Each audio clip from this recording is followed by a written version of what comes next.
where we stand going into the week. So IBD has us in an uptrend under pressure.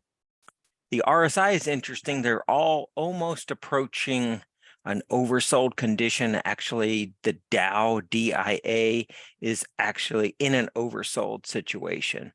The VIX climbed up to 21.7 by Friday. So even though it's higher, it's really not terribly high, given that we've been down 3 weeks in a row in the major indexes. The 50-day moving average SPY is below the 50-day moving average, and the Qs or NASDAQ is right at the moving averages. So kind of a bearish indicator there. The hottest sectors, this also kind of is interesting. Consumer, defensive, staples, and industrials were clearly the hottest two sectors. The weakest, communication services and basic materials, more of a risk off kind of appetite right now. The put call ratio grew to 0.96. I moved it to a yellow status. As soon as you get above 1, it's considered bearish. Last week, the SPY was down 2.67%, Qs down 3.1. Both are positive for the year. And I only closed out 2 trades last week, so I'm up to 3% return year to date. The McClellan oscillators are interesting as well. They continue to show severely oversold conditions, so a pop here wouldn't be a major surprise. The new high, new lows also deteriorated last week, worse in NASDAQ, which had been kind of the early sector or index that had done really well. So that's also kind of shows we could be in an oversold condition. The 10-year Treasury is right at 4%, which is not good at all for equities, or potentially the Fed decision to raise interest rates to control inflation. The dollar, I also moved into a bearish color as it moved above 28. It was teetering right below 28. Now it's 28.5%. CPI last month was 6.4, which was a slight improvement from the previous report, but not as much as analysts anticipated. The wishing wealth report has gotten a lot more less bullish, I should say. It's not bearish, but it's less bullish. Our 20-day over the 50 is still intact for the SPY, but the 5 is no longer above the 20-day moving average. And the Qs have kind of more looked bearish based on their current moving averages. The fear and greed index, which is a CNN measure of about 7 different indicators, shows pretty much a greed, which is really bullish, but way down on the scale. So a month ago, it was at 66. Last week, it was at 68. So a lot less bullish based on those indicators. So overall, I would say that the major indexes were, our major pieces of our scorecard were bearish or moving towards bearish, even though we are reaching an oversold situation. So we could see just a move because the market really has been kind of flat or down 3 weeks in a row.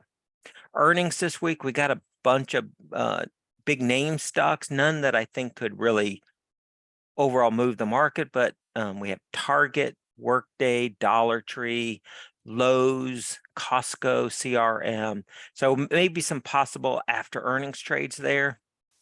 This week, we have a pretty light week in terms of major economic announcements. We have a durable goods report. We also have a Case-Shiller home index coming out today. The big ones are probably on Wednesday and Friday. We get a couple of PMI reports, which I think could, shed some light into the Fed's battle against inflation and maybe their plans to raise interest rates. So on Wednesday, we had the Fed minutes released. The 10-year Treasury rate is, like I said earlier, is right up at 4%. The next Fed decision will be on March 16th, which is really not that far away. It seemed like a long time ago. The February PMI was came in at 50.5, which was way better than expected. So that's good news. And GDP came in at 2.7, slightly below the last estimate.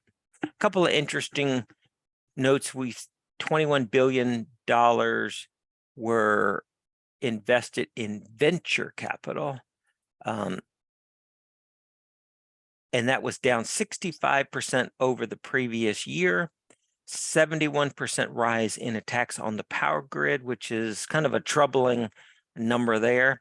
The yield curve continued to deteriorate. It was 0.87 versus 0.74 a month ago.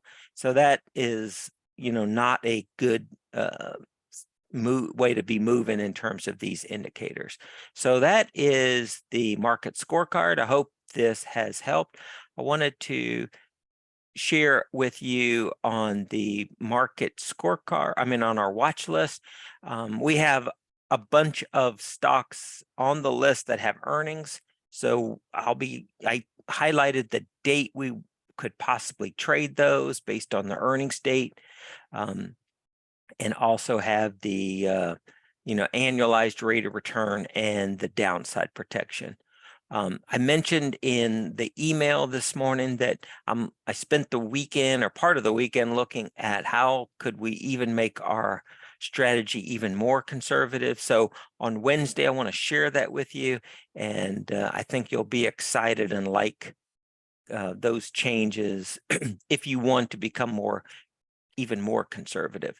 So that is the scorecard. In terms of open positions, we have 2 positions that are currently in the money, but not overly worried about gold. Car, Avis, I looked at that pre-market. It's actually back above our number, so we'll have to keep an eye on that. The others are doing pretty good. In terms of covered calls, we have made a lot of adjustments going into the 224 expirations. I left a couple out there that I didn't adjust, so I will get on those when I get back from the doctors. We have a bunch of LEAP positions expiring Friday, so we'll need to make some adjustments there. But other than that, we're ready for the new week. It should be a quieter week than the last 2 weeks, which I think is great. And one thing that I did read over the weekend is that the market traditionally closes one day when an ex-president passes. So we may see, depending on President Carter's condition, may see, if he passes during the week, we may get a stock market holiday, or it'll be closed that day. So just keep that in mind, that this might be a trade shortened week depending on what happens there. So I hope this has been helpful. I'm going to stop the